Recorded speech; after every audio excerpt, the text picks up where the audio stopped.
हाल ही में दिल्ली विधानसभा को लेकर चुनाव हुए थे। वहीं चुनाव परिणाम में कांग्रेस को करारी हार का सामना करना पड़ा।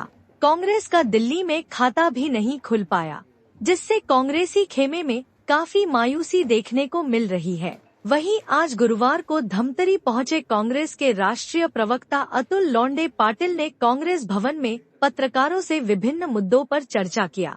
मीडिया द्वारा दिल्ली विधानसभा में कांग्रेस की हार को लेकर पूछे जाने पर राष्ट्रीय प्रवक्ता ने कहा कि कांग्रेस ने दिल्ली में पूरी ताकत से चुनाव लड़े हैं।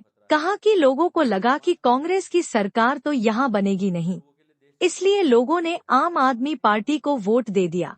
राष्ट्रीय प्रवक्ता ने दावा किया कि 2030 के दिल्ली विधानसभा चुनाव में कांग्रेस पूरी बहुमत से दिल्ली में सरकार बनाएगी। नहीं, सबसे अहम बात तो यह है कि दिल्ली में हम लोग पूरी ताकत से चुनाव लड़े। जो राजनीति अरविंद केजरीवाल जी ने शुरू की थी इस देश में, उसके अपने कुछ धोखे हैं और उस धोखों को लेकर आगे बढ़ना हमारे लिए मुश्किल था। ये बात सही है कि कांग्रेस का वोट शेयर अरविंद केजरीवाल जी के साथ गया है। मुफ्त की बिजली और मुफ्त का पानी। लेकिन ये चुनाव दो तरीके से हमारे लिए बहुत महत्वपूर्ण था।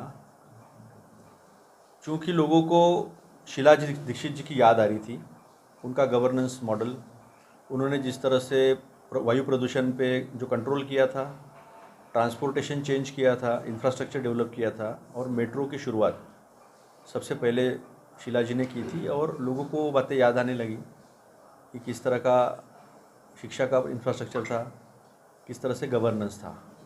10 साल के बाद वो गुब्बारा फूट गया अरविंद केजरीवाल जी का। लेकिन लोगों को ऐसा एहसास हुआ, हमारा जो वोटर था उसे ऐसा एहसास हुआ कि शायद कांग्रेस चुन कर नहीं आएगी तो बीजेपी को चुन के देने में क्या मतलब है।